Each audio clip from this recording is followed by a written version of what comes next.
All right. Well, the bell tolls 6 p.m. and I don't want to hold anybody up. So we're going to go ahead and get started. Uh, I will apologize. I had Zoom poll questions set up, but they were set up in my account and I'm using Lisa Beth's link. So we're not going to be able to see the poll questions, but we're still going to talk about them. And what we're going to talk about tonight is meeting students where they are and in what respect, you may ask. And we're going to talk about the intellectual decline of society in general and in our student population. So this, when I was doing research for this presentation, I saw this quote and I really think it is very true that we just have this inundation of information. We're constantly trying to process things, but sometimes we're lacking the ability to critically think. We're lacking the time to critically think. Our schedules are so jam-packed that we're kind of drowning in that information, but starving for the wisdom that we need to get through the day or to make the right answer. So my first poll question for everyone is to be, these students aren't as bright as they were years ago. So how many times do you guys find yourself saying that? You can come off mute, talk, I'm good with that. Put it in the chat if you want.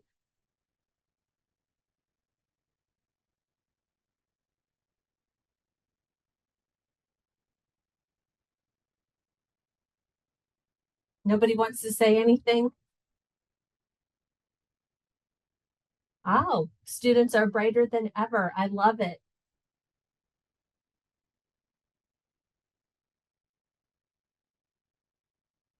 Anybody else want to comment?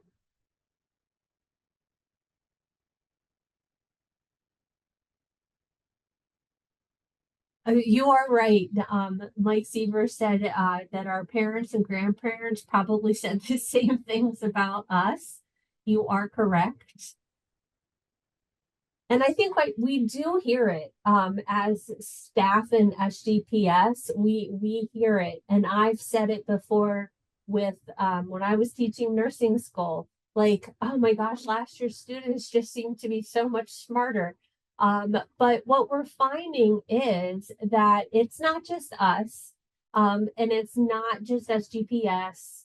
We're everybody's hearing it, whether it's in high schools, colleges, but there has been a change in students over the past 10 years. We have a learning loss, some related to COVID, but some related to other factors. And we're going to talk about what SGPS can do for faculty and what faculty can do for students. I am one though that I don't like to just say, oh, you have to do this. Or if someone tells me this is how you're supposed to do it, I'm a why person, but why do I have to do it like that? So that's kind of how I approached this session tonight. And why are students coming across the way they are? And why do we have to make changes? So going back to when our students were in high school, originally there was PSSA testing, and I'm not going to read this entire slide to you, but they changed from PSSA testing to Keystone testing. Keystone testing was to have 10 exams, and that was to be a graduation requirement come 2017. However, Pennsylvania was only able to create 3 of the 10 exams that they were supposed to take. So now Keystone testing is 3 exams, algebra, biology, and literature. But what they found when they started testing, that the students weren't passing the standardized tests that they had created. So instead of changing the testing, they changed classes, they added support services. Then they found that even by doing that, that students still weren't passing the test. So they had to come up with a way that if students didn't pass the keystones with proficiency, they could develop a project-based assessment.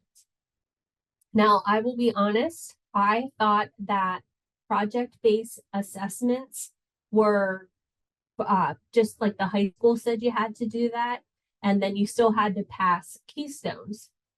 So, does anybody know or have a guess as to how many ways you can graduate from high school?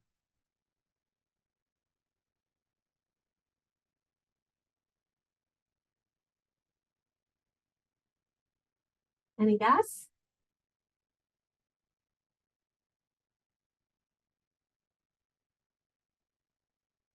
Does Lisa Beth not let you talk?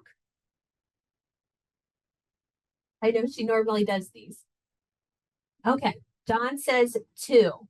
Well, John, I'm sorry, but you're wrong. There's actually 5 ways that students can graduate from high school. And I didn't know that until last year when I found out my niece, who was not doing very well in school, and I didn't think that she would graduate. Well, she can, but through one of these other pathways. So the Keystone pathway is still there. You can get proficient or advanced in all 3 of those tests and graduate. Or you can do what's called a composite pathway. So a composite pathway is you pass proficiently in one of those areas, and then they're going to add your scores up. And if you meet one of these 3 scores or 2 scores, you can graduate. Or now we have the opportunity for our students who are in career and technical education concentration pathways.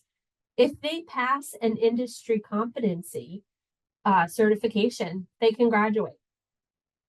For our students who are not in trade school, not doing well in school, they're going to do some type of alternative work after school. There's an alternative assessment pathway.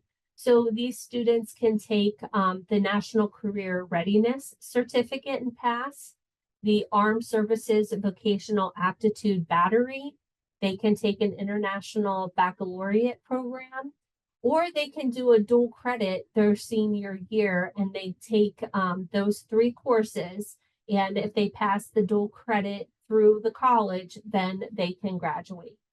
There's also then the 5th way is the evidence-based pathway. So the students are providing 3 pieces of evidence to meet those 3 key criteria, the algebra, math, and reading.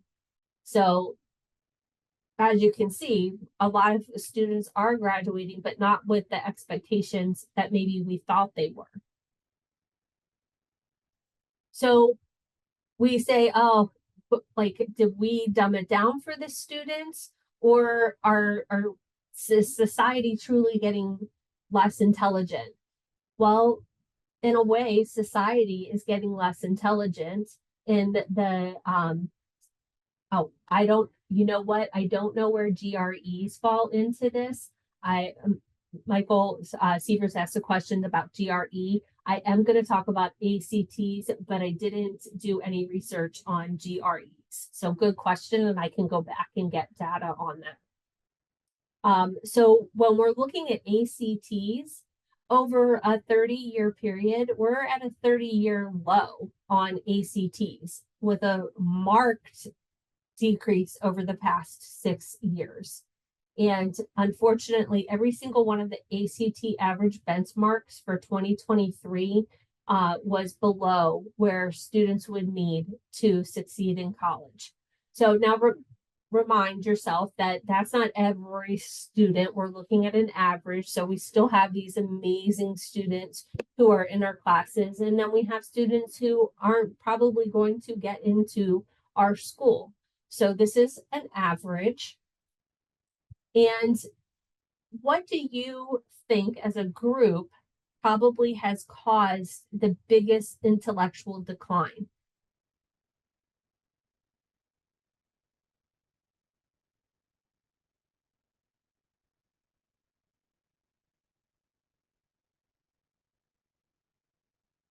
Is it technology, environment, too much time on social media,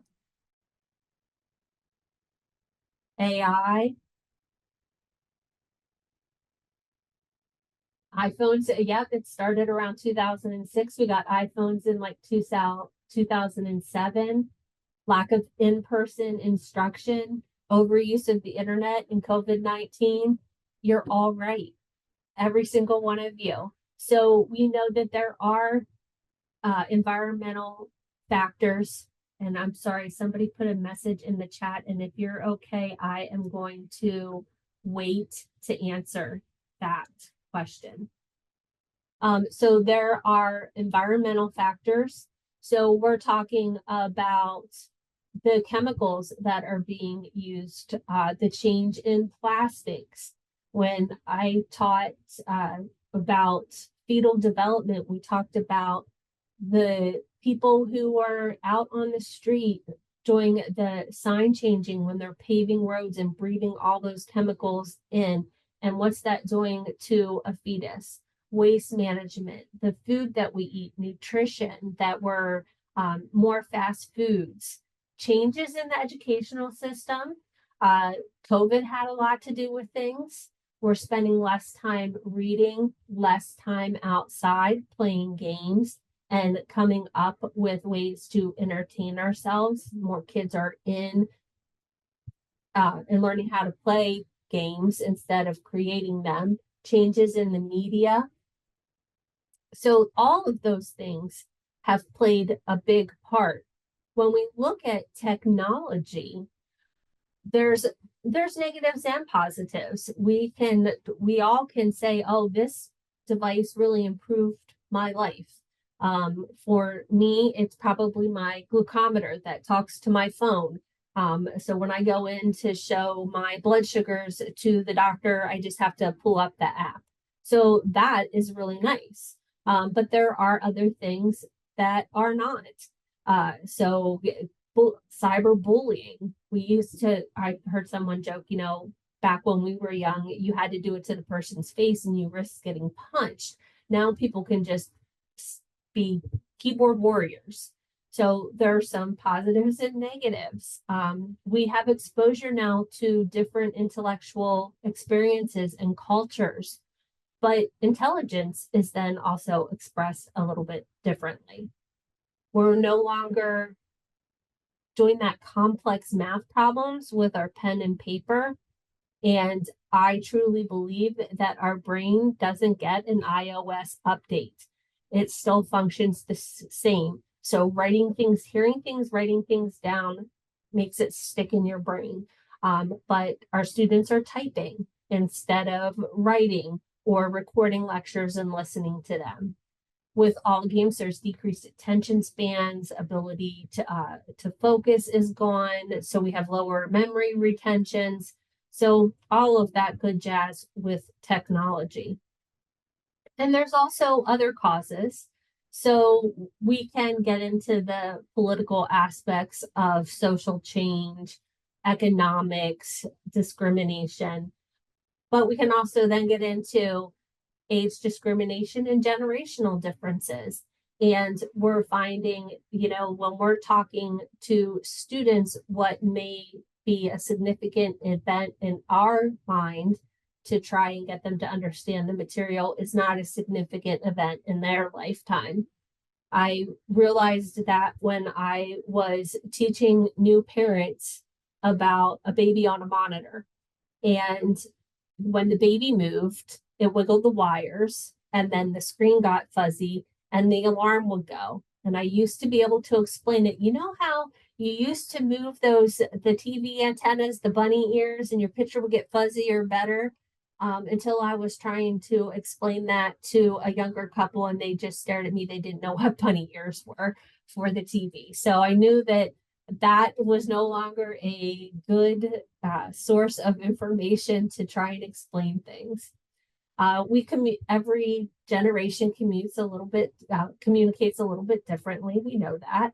But that's sometimes a barrier, because really at this time, we've got 3 generations kind of in this school, and we're going to talk about that a little bit too. And of course, we can't leave out COVID because COVID did cause some issues. It displaced some of our students at a very critical time in their growth and development. It faded resilience for some of the young adults, and it left a lot of people with anxiety and depression. So there's lots of post-COVID affect that we have to deal with, that anxiety, mental health issues, lack of being able to build relationships and talk to other people is also a concern. So we kind of talked a little bit about the causes, and we talked about the decline in the education, school systems. So let's talk now about the students that are coming into SGPS or even into E-Town as a general rule. What do you think the average ACT score is?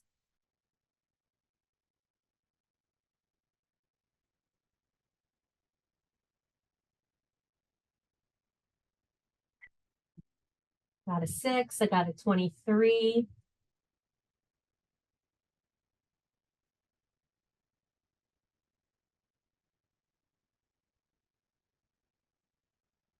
Okay, I will go with the no comment and we will move on. So the average score is around 30. The average ACT score of an Elizabethtown student is about 27. So when we're looking at ACT scores, we are moderately competitive. However, we're also looking at our acceptance rate, and our acceptance rate is 81%. So out of 100 students, 81 are going to get in.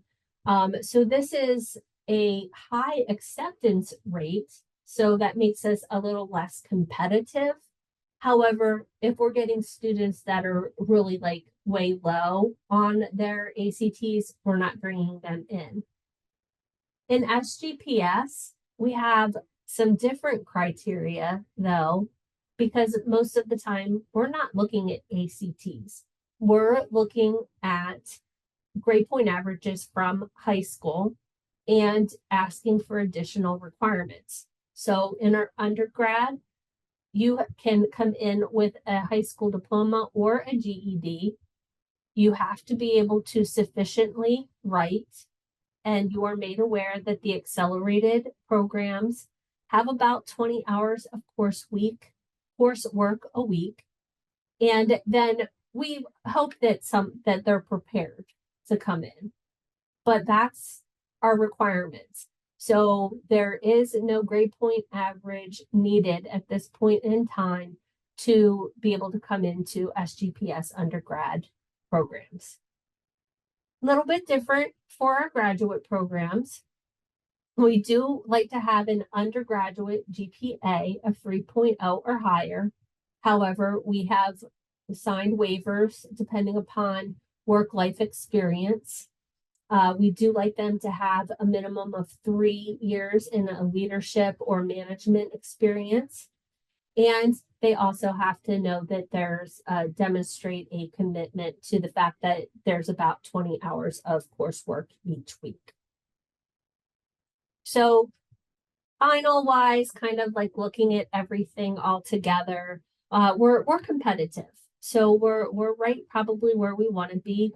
Elizabethtown, often we don't ever want to be like when we're looking at tuition, we don't want to be the highest, we don't want to be the lowest, we want to be right there in the middle, sort of like, you know, when you go to get estimates to get your plumbing fixed. You shouldn't go with the highest, shouldn't go with the lowest. We're just trying to stick there in the middle. So that's what we're going for. So in general, where does that leave colleges? So we're looking at students who have lower academic standards. We are looking at students then who might have to take more remedial courses. And math seems to be one of the ones that sticks out a lot of times.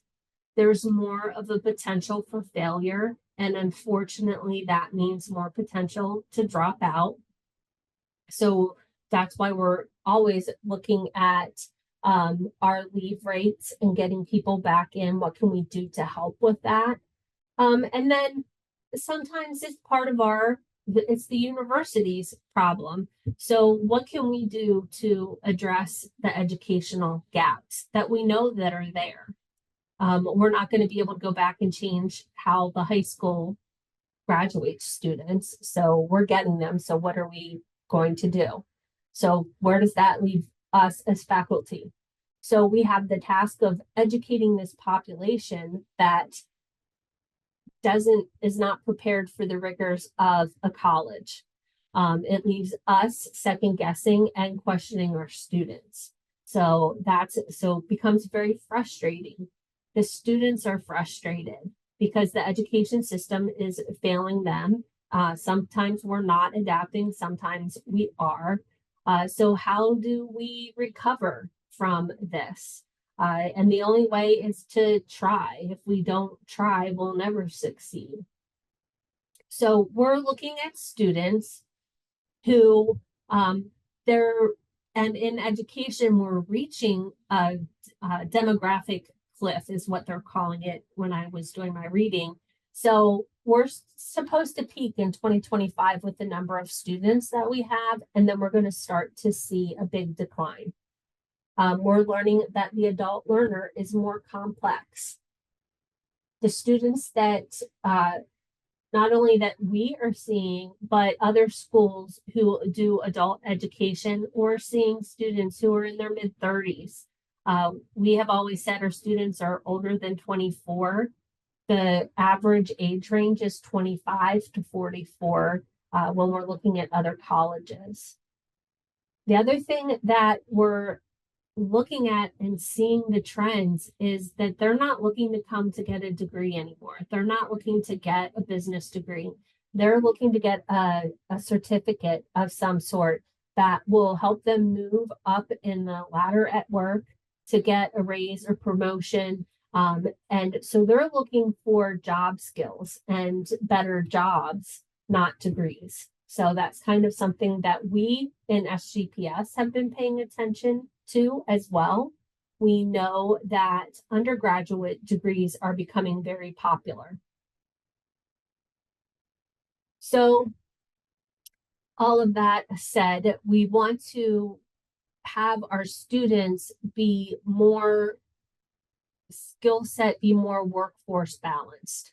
We're not going to, most people aren't going to have to write an APA 6-page paper after they graduate, but they're going to have to write an executive summary possibly. They're probably may have to do a press release. So those are skills that we're looking at implementing. We're looking at doing more workforce development is another thing that we're looking at. One of the programs that we're currently working on is a paralegal program, but you don't have to have a degree to be a paralegal. So we have built out undergraduate certificates that can be stacked into a degree for a paralegal. But just being able to take 4 or 5 classes at a time, get a certificate, get in the door, and then build on that is what we're seeing that students do want. We have, and I said this before, we have a different clientele of students and a larger group of students. So we have people who are more going to learn better if they see a TikTok versus someone who is going to go to social media or prefers videos. So just trying to incorporate different things. You can have a student, if you have the Gen Z in your class or a portion of the Gen Z student, have them do an assignment that's a TikTok. There's nothing wrong with that as long as they're meeting the program outcomes and they're meeting the goals of that assignment. If they want to do a TikTok, that's perfectly fine. Maybe your older students don't want to have to do a TikTok, so they can have an alternative assignment. So that's some things that we're looking at, that it doesn't have to be the same across the board. Maybe there's options on how you complete an assignment. So by offering these kind of suggestions and supporting collaboration between SGPS staff and faculty, we want to help you address these challenges. So we're doing things like the digital professor. So hopefully that has come in handy for some people. Embracing and understanding artificial intelligence. It is not going anywhere. It is so rapidly developing that everybody's having a struggle keeping up with it. And who knows what it'll look like in a year from now. Providing training. So it's important to use Starfish, Canvas, and we're moving towards quality matters. I know at least one person in the group tonight is helping with course mapping, and that's something that we're going to be talking about. And that's what students are looking for. They are looking for ways that they want to keep it simple and keep it consistent. So why am I doing this task? Why did you ask me to write this assignment? It needs to link back to the course outcomes and then to the program outcomes.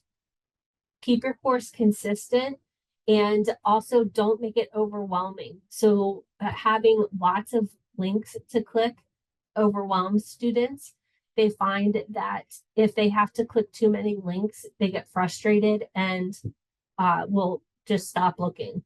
Which I know, like if you've ever played, like tried to play Sims, there's like 1,000 clicks to like build a village, and they'll do that, but they won't do it for Canvas. So just trying to keep it simple for them. Making sure that the guidelines are clear, that we're giving that prompt feedback. That the learning outcomes are meaningful. So this is also where we were talking about that work-related assignments. What's going to be relevant and relatable to that student in that profession? We're encouraging academic coaching. The students do have academic advisors and they can always come to any of us in SGPS, but they really do like to hear from you. So if you'd like to have one-on-one sessions with students, go right ahead. There's nothing wrong with that. Have open office hours, whatever works for you. Diverse forms of delivery. Maybe you do a lesson that's a TikTok, or you do a feedback that's a voiceover. So you don't have to always type out your feedback. You can leave them a voice message telling them how they did. Sometimes that's even takes less time than typing everything out. We have talked about, making sure that we're flexible, but we have guidelines. So knowing that attendance doesn't always equate to engagement. So a student may be late with an assignment, but that does not necessarily mean that they're unengaged. That's something that we have to grasp our heads around. Coming from my background where, no one's sending me a reminder as to when my 30 CEUs of professional development are due, or when I have to renew my CPR, or when my nursing license is due. I have to know when those due dates are. No one's going to give me a grace period. To allowing some grace to our students, it's kind of hard sometimes, but that is kind of what we need to do. Life gets in the way sometimes. Be proactive with your communication. So the welcome message when the course opens, a welcome message when the course starts, weekly announcements just to let them know that you're there.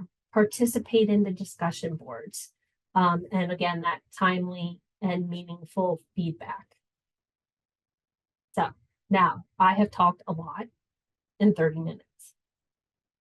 What I want to do next is open it up to you guys who are here. How do you handle situations where students are struggling to grasp concepts, or they're not engaging, they're not understanding? What do you guys do? What do you find is best practice? What can you share with your peers?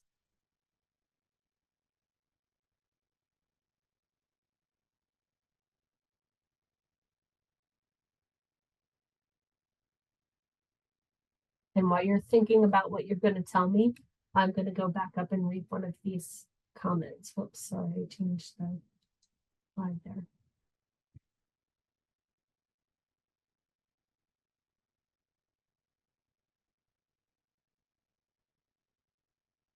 Hi, Bob. You're on mute. Yeah, okay, I'm off now. Mine's pretty simple. I always ask in the school, Elizabethtown always provides for me the students' phone numbers, home, work, cell, etc. Um, so before I even encounter disengagement, you might say, before, and more courses are online than in classroom, to be truthful, although I'm doing two in classroom right now. I place a phone call to the student and just have a friendly little chat. And I can almost determine from that chat, uh, what degrees of difficulty a student might have, what's their work schedule and how have they done in the past, et cetera. Okay. And that it gets us off a good start. Then, if you do have some students that become disengaged 2, 3 weeks later, you do have their phone number. Now, you reach out kind of in an email first because most of them like texts and emails. But if that doesn't solve the problem needs to get solved. So then you place a phone call, and not in a derogatory way, but you kind of ask them and kind of find out without getting too personal in any way, what is the situation and the problem, what's causing it. And then you either figure a new game plan for them to try to solve it together, or yeah, sometimes you have to say, hey, you need to be a little better, in how you're doing it. But that personal touch, I've always found them both the phone call before the class begins. Sometimes it's a little tedious if you have a class 20 people. That it takes a long time to make those phone calls. It takes maybe 10 days, to tell you the truth. But if you only have 6 or 7, it's a walk in the park. But they feel that they get the true feeling by your voice on the phone, or on the laptop, that you really care, and and I think they make an extended effort then if they know you really care because you're really pulling for them, to do it. And it's kind of simple minded, but I've been doing that for about 25, 30 years. That's my game plan. So when do you call the students? Like during the day, in the evening, on the weekends? I kind of do more weekends because I find during the week they could be working a 60-hour work week. Man, many of them are. So I kind of make it on the weekends, and that way, and a lot of times, let's face it, the 80-20 rule, uh, probably I get 20% real quick anywhere, and the other 80% I don't. But I also tell them, you can give me a call. Here are all my numbers. Call me anytime. I don't care. Believe it or not, I say a very stupid thing, but I've never been burnt. I give my students 24/7. I mean, if they got a real emergency, it's 2 in the morning. I don't go to bed at 1 anyway. I'm just about up. So, and when you tell them things like that and they know you mean it, they're considerate, but they do get back too because they know you're serious. It isn't just like a friendly phone call. It's a phone call. I kind of stress the importance of it. And we're talking about that initial phone call that's done. So usually the weekends, but it might take a week before you get to talk to everybody one way or the other.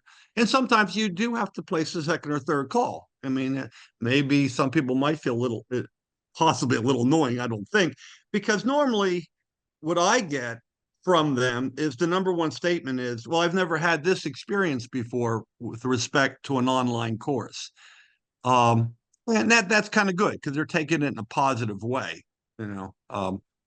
And then if they need you, they know you're available 24/7. Now, I don't think most instructors would be willing to make that truthful that statement because they're afraid what might happen. But I can tell you, nothing bad happens. It really doesn't. You don't get any phone call from any school. I'm talking about way lesser schools than E-Town of a quality student at 2, 3, 4, 5 in the morning. Most of them are still they're asleep till 7 anyway. But now sometimes I have in the past made phone calls to schools that are way lesser in quality than E-Town. I call them the wake-up calls. If things didn't work out, this and that, at 7, 8 in the morning. And I did wake them up. And I know they don't like to get those. They're not angry, but they usually get their work in on time the next time if it's the first time they missed, because they don't want another, like I call myself Uncle Bob, an Uncle Bob phone call at 7 a.m. in the morning, which isn't nasty. I'm just saying, hey, do you have any idea, why I might be calling you if something was due the night before at 11 and they didn't have it in? Kind of make it a little jovial, little conversation with seriousness to it. But anyway, that's my story. No, that's good. You're not the only one who has told me that they call students. I am going to stress that also put in that starfish, because that's how the college keeps track of the students who are not submitting assignments. And if it comes down to trying to make a decision about a student's grade or passing or staying in course, we need to have that backup. So use starfish and a phone call. And Yeah, no, I do use Starfish too, by the way. Thank you. My administrative assistant is the one who plugs the material in Starfish for me. Okay. I need to figure out how to get one of those. Well, it's my wife. She handles all computer aspects for, well, she speaks very highly of you. You actually conversed with her and didn't know it on different things regarding courses already. So you have a big fan in my wife, I'll tell you that. Well, excellent. I'm glad. Yeah. I try. No, you did a great job. It was internet marketing, I think you two conversed on. Okay. All right. You just didn't know who you were conversing with. Okay. I like to think that I converse with everybody the same. So hopefully that's a good thing. Yeah. Yeah. Perfect. I will, someone in the chat, Mike Sievers agrees that with what you're stating, that the students, know if a professor really cares. And he was at a conference, and I do like this, that students and players don't care what you know, they care that you care. And I couldn't agree with that more from, when I was teaching nursing. They knew that I wanted them to succeed. So that usually meant that they didn't want me to see them in a bad light. So they wanted to do well. And that helped. So yes, showing that you care, that you want them to succeed.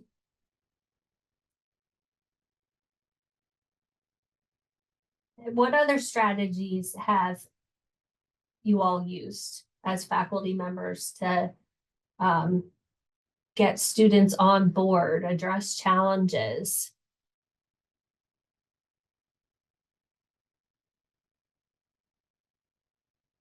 Hi, Michelle. This is Deb. Can you hear me okay? Hi, Deb.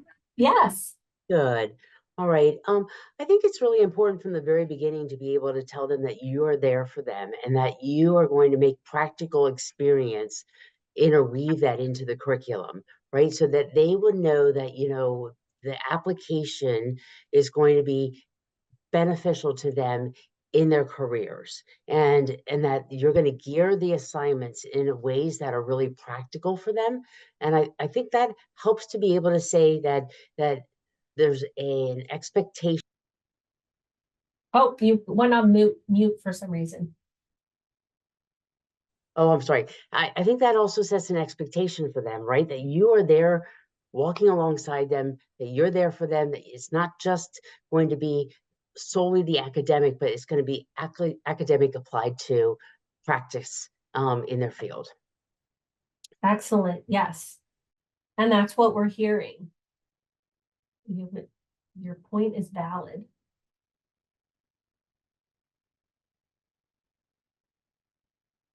Agreeing with Deb.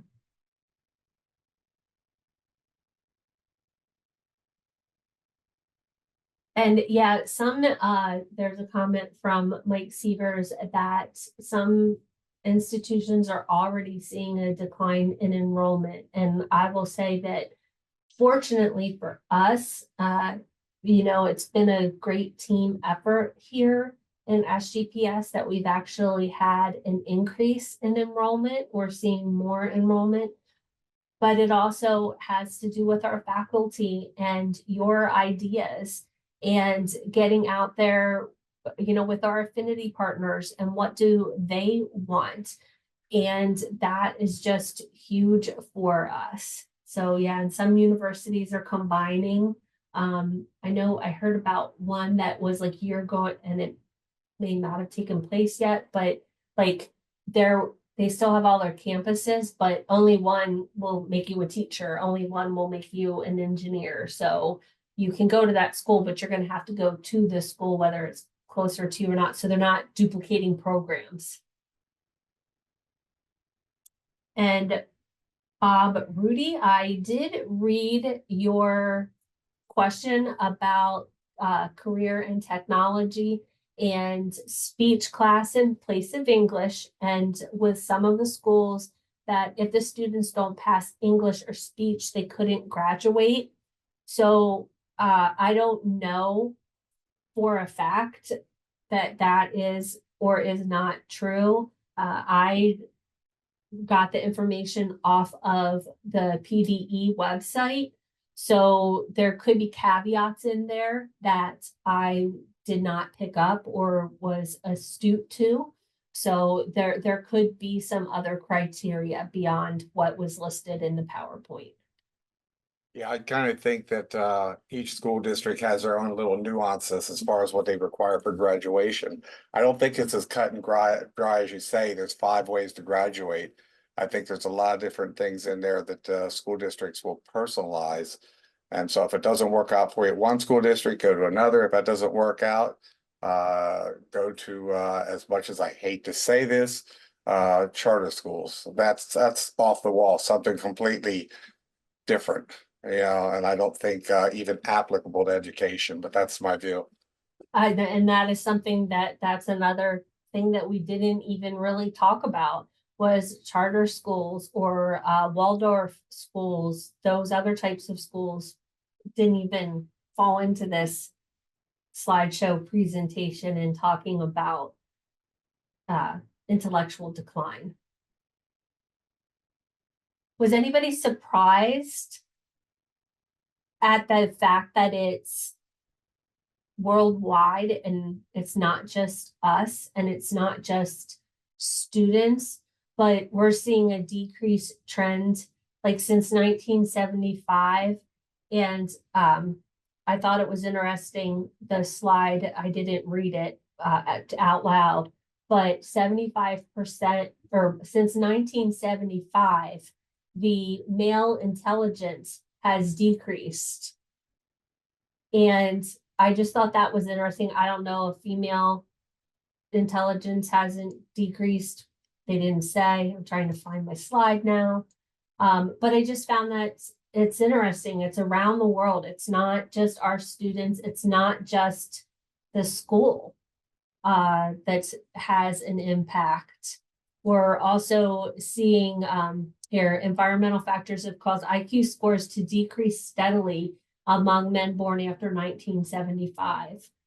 It was interesting because there was some research that originally thought that those with under intellect were just having more children, and those with exceedingly high intellect were not having children, but that has been proven false as well. Michelle, I have to laugh.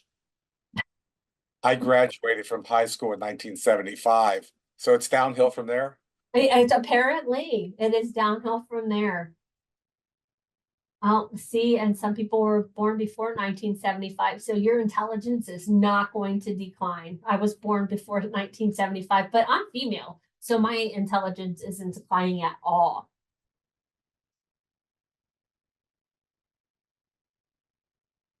And another good point that was on here is, are our IQ methods out of date? So much has changed with AI and those sorts of things. Do we need to change how we test for IQ?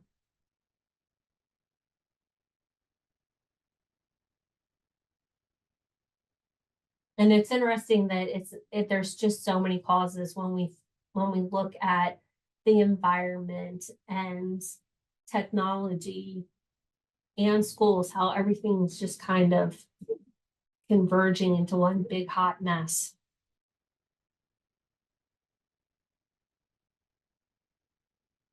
Does anybody have anything that they want to add? Questions, comments?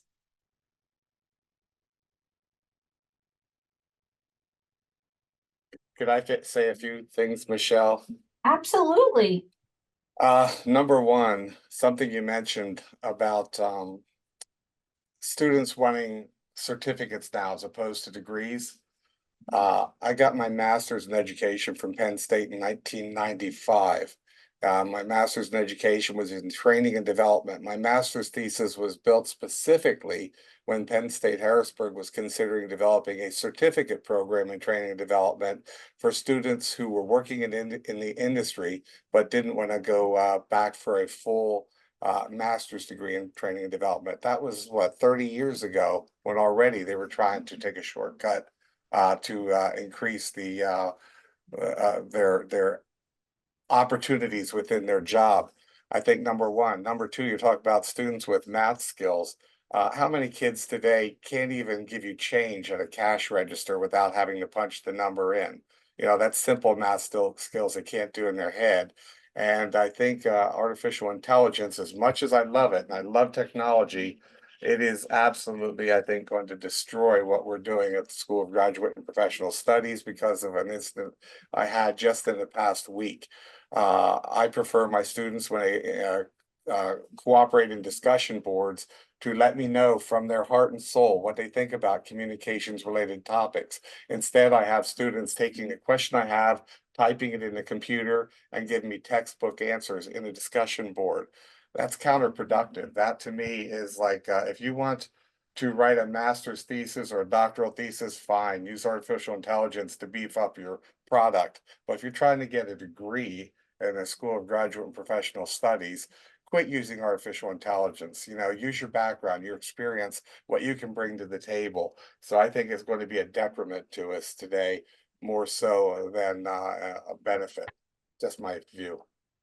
And that's perfectly fine. I think we're all like on one side of the fence, and who knows which way we're going to tip. Because I ran into the same thing. I had a student who submitted it was even supposed to be an interview, a one-to-one interview with a client, and the questions weren't answered, and it showed 100% AI. So trying to, what are we gonna do here? It's gonna make our lives a little bit more difficult. I know that some faculty are embracing it, and they're putting their questions into ChatGPT and seeing what it produces, and then trying to change their question to make it harder. Because there are some things that you put into ChatGPT and it says that my database hasn't been updated to answer that question. So those are ways to work with it, work around it.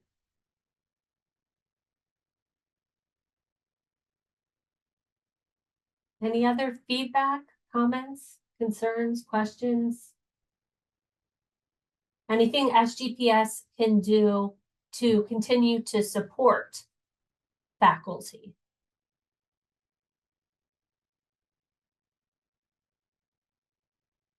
In response to what Dr. Sievers just wrote there about AI with regard to Turnitin, we just discussed that this week, Michelle, you and I, and you can't use Turnitin with discussion board questions. Is that correct? Correct. So to Turnitin, and yes, Michael, eTown does have the AI in their Turnitin, and that's how I identified it for my student. I don't know if the students just are not looking at their Turnitin, they're looking at the plagiarism score, which was 14%. So they turned in their Turnitin score with their paper. I don't know that they're going and looking at the artificial intelligence score. But you are correct, Bob, that we can't do that with discussion posts. It's a different format. So I think what, Bob, if I remember correctly, you sort of suspected that and you put it into Google and got a result. Right, and I did confront the student on it, and they admitted it. They said it makes their paper better or their response better, but it's not a paper that we were working on. It was a discussion board question. And so they basically gave me a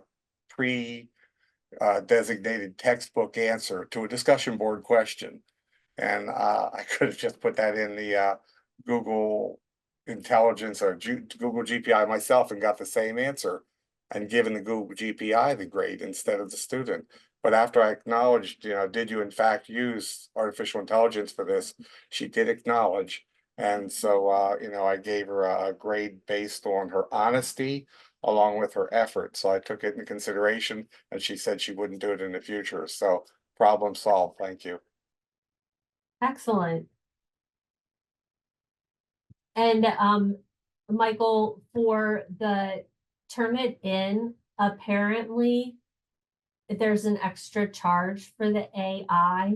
So right now, eTown has it. I don't know if it will be there in the next budget year. I am a proponent of it, though. I will fight to keep that in the budget. Because it is good. I mean, it is nice for some things, but it's not the best for everything.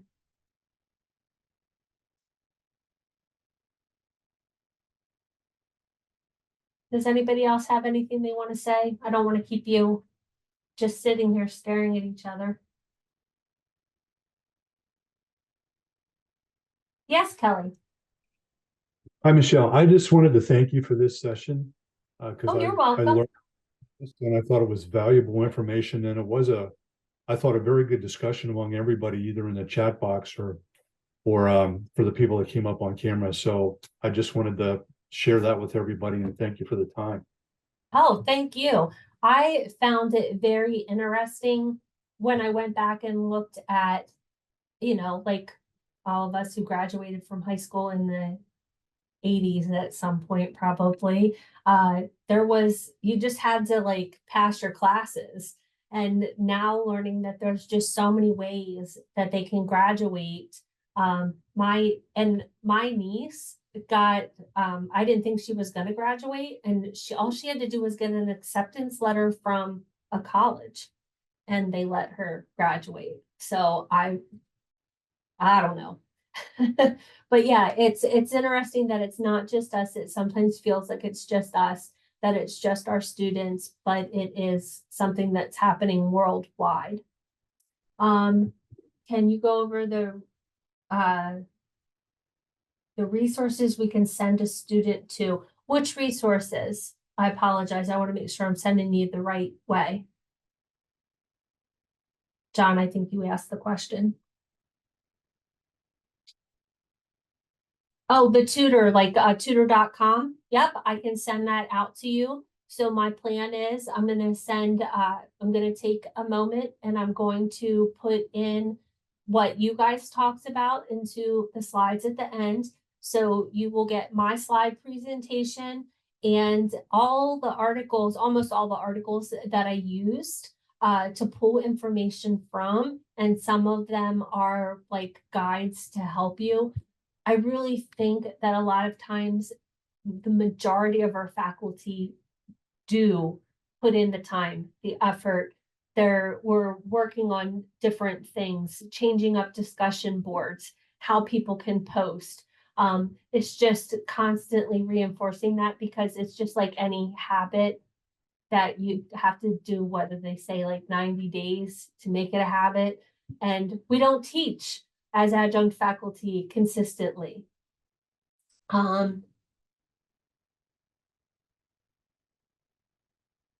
Oh, okay. Michael Sievers asked, who is the ethical police? And I'm assuming you mean on acceptance. So who audits regarding acceptance letters? means high school graduation. So in my niece's case, if that's what you're asking, I have no idea. But they're just a whole mess of a family to begin with. So Yeah, that's what I'm asking about, because I can see some unethical things happening behind the scenes on that. I mean, let's face it, what was it out in California when everybody was paying the coaches and stuff like that to you know, get in because they were getting scholarships. So wow, I never actually heard of what you just said.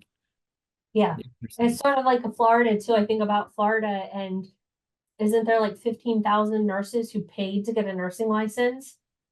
Yeah, so yes. Yeah, pay your money, you're in. You get a piece of Yeah. paper. Yeah. Hey, Michelle, your dog's in the background chewing on the cover of the cushion. Oh, not No, me. I'm just messing with you. It's a blue. Oh, I'm like, I'm just still at the office. Whoops.